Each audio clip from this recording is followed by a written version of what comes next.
Good afternoon. I'm Norman Tripp, Chairman Emeritus of the law firm of Tripp Scott, Fort Lauderdale, Florida.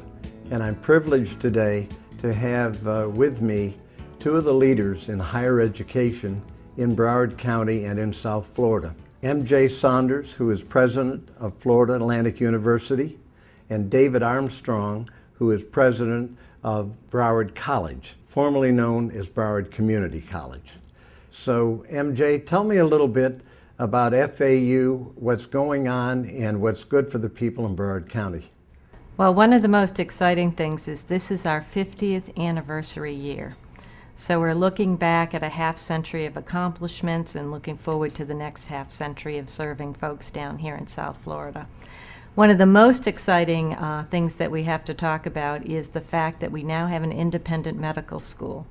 It'll be opening in fall 11. We're accepting our first class, and we had 1,500 applications for those 64 slots in the medical school.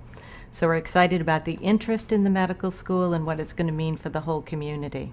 I know you have a terrific oceanographic school. Can you tell us a little bit about that? One of our oldest PhD programs was in ocean engineering, and one of the first in the country to specialize in that area. And just this year, we were named a National Center for Ocean Engineering, looking at alternative forms of energy that you get from either the ocean currents or the thermocline in the ocean. And that's located down here in Dania Beach in Broward County. So that's been one of the programs that's been one of the top programs for our university for many years. We, of course, have a wonderful School of Accounting, and we have students that do really, really well in the National Accounting Exam. Our Public Administration program has been named one of the best in the country, and that's located down here on our Fort Lauderdale campus. Tell me the size of the Fort Lauderdale campus. I understand it's growing dramatically. And you share that also with Broward College, right? We do. We actually have 3 campuses in Broward County. We have Dania Beach, which specializes in ocean energy.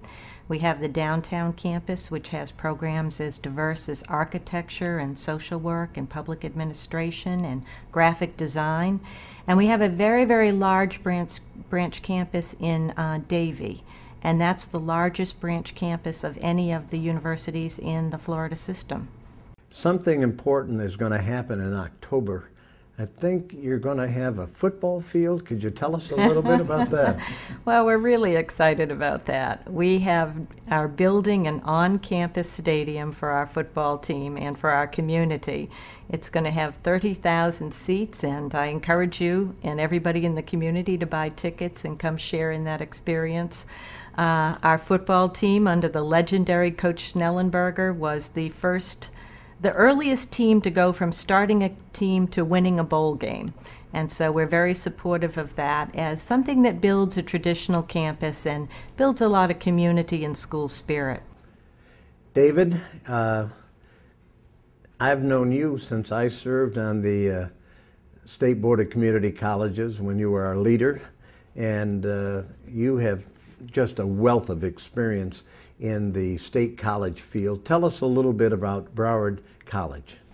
Well, Norman, thank you first of all for inviting both of us here, but you know, I wouldn't be in Broward County and in Broward College and probably had the opportunities if it weren't for great people like you. And so your service to the state, both previously on the State Board of Community Colleges, on the FAU Board of Trustees, and now on the Board of Governors is a great thing for us, and we appreciate your leadership in higher education. And you've always been a strong supporter of 2+2 partnerships, and so I'm thrilled to have my new partner, Frank Brogan, of course, our chancellor now for our universities, was a great partner both at the state level and here locally, and now MJ is continuing that tradition, and we're looking forward to a lot of good and important things that maybe we can talk about to even strengthen our partnership more. Tell me a little bit about what the 2+2 means.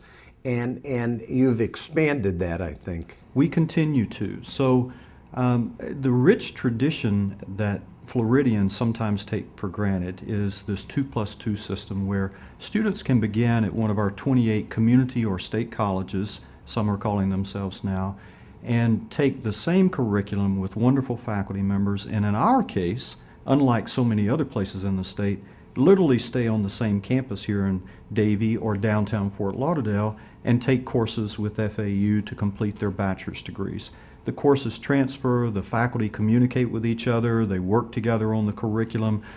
Student support services make sure that transitions with issues like financial aid and those sorts of things are taken care of. So it provides an efficient way for students to stay locally here in Broward County, get a great education both at Broward College and then on to FAU. And truly, we're not just singing our praises here of our institutions. Many people set this up for years, and the partnership between these two institutions is richer than any that you will find in a deep and wide way between our two institutions. Tell me a little bit about your diversity. I understand there's some special things that happen at Broward College. You know, diversity in every way, Norman. We just had a recent graduation ceremony, and you'll see grandmothers graduating with their daughters and sometimes even granddaughters walking across the stage together. It's part of what community colleges do with an open door policy where we take people in where they are and give them an opportunity. Diversity in programs. We have most of our students are working toward a bachelor's degree in something. So they'll take their first 2 years and then move on to FAU and other universities around the nation, actually. But we also have over 150 different career and technical programs. So, for example, we have one of the largest police training programs working with the Broward Sheriff's Department with a police academy that is world class. We train 80% of the allied health workers and nurses in this community, the third largest nursing program in the community. So program diversity. And then ethnic and nationality diversity represents the richness that we have in Broward County with 1.8 million people that, in our case, about a third of whom are of Hispanic descent now, about a third of whom are Afro-American. But they represent over 150 different nations of origin. And so you can walk on our campuses and hear virtually any language being spoken. And that provides a great, rich cultural diversity that we enjoy on our campuses. I know there's a change taking place in the state of Florida in that the community colleges are now, as we've talked about, renaming themselves state colleges. And I think they're stepping forward in coming into some new areas that are probably better served by the state colleges and will ease some of the burden on the universities. Could you talk to me a little bit about that change and how you see that taking place? We started at Broward College. Let me first say that I think about 20 of our 28 colleges now are offering at least one bachelor's degree program. Almost all of them are in some kind of train people to go to a job that hopefully is open in our economy today. There's not as many open today as there were in the past, but in areas like nursing and allied health and teacher education and et cetera. So 3 years ago, we began our first program in teacher education, but focused specifically on the most critical needs in math and science at the secondary and middle grades, and then special education. And we had our first graduating class of that group this past year.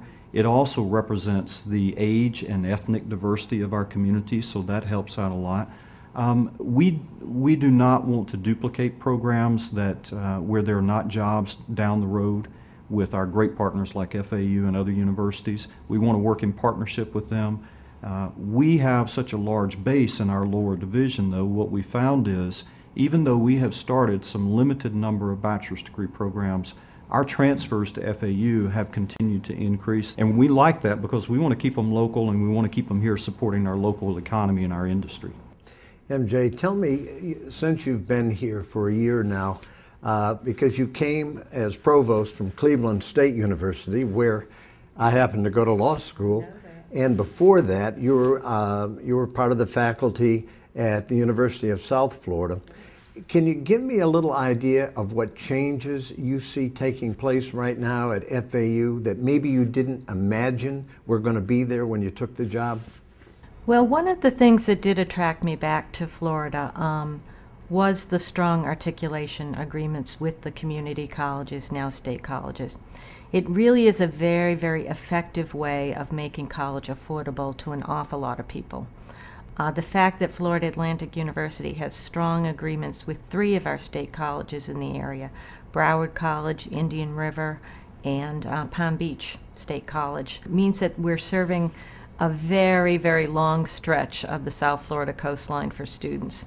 The change to state colleges is one that's new. And so I think we're working our way through how to best make that serve our citizens, not duplicate programs, focus on our graduate programming, continue to strengthen the ties between the state colleges and the universities so the students still have that capability to move between institutions, have their courses accepted, and get a degree in a timely fashion. So I think that's one of our goals. The one thing that's happening now in the state is it's becoming more and more expensive to go to a college, to go to a university. Can you talk to me a little bit about the advantages that these students in our area can have by using both of your institutions to help themselves get that degree, but be able to afford it and not come out of a situation where they owe $100,000 or $150,000 in program cost? Well, I'll start with this, and MJ, I'm sure, has some wonderful examples. I'll say first that Florida is still very affordable compared to the rest of the nation.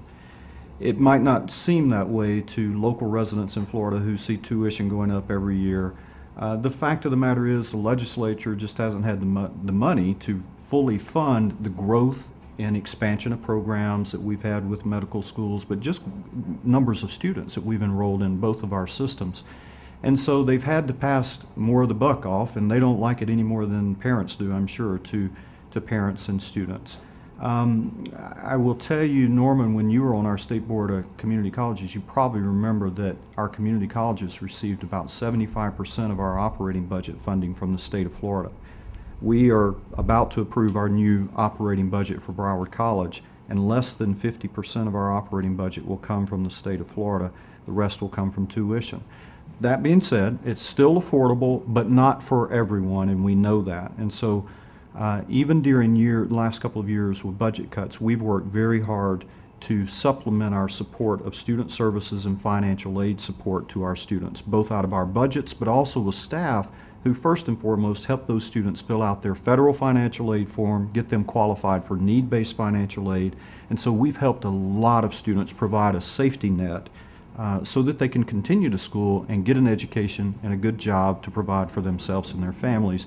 And this program that MJ talked about includes helping students being able to transfer not only their credits, but also their ability to have financial aid and move on into our university. All the information we have says that the Florida university system is still the second least expensive in the country. In other words, 49th of 50 states in cost of going to a university. So we're proud of that, and it is something, again, which I think is wonderful about Florida, that the legislature has recognized the importance of education and has funded it. We are in a situation where more of the costs are being put on the individual or on the family, and we're very aware of that. We're constantly looking for ways to raise philanthropic dollars for scholarships, to write for grants that will support students in school. So we're spending a lot of time and energy in making sure that students get the aid they're qualified for, putting together attractive packages for them, and helping them to get the degree that they want. Well, I appreciate your coming. We're really, really lucky in Broward County that we have such great institutions, and of course the leadership is just outstanding. I say that because I know you both personally, and the people of Broward County have been served well by you. Thank you for coming by, and I say to everybody in Broward County, keep your kids home. They'll get a great education. Thank you.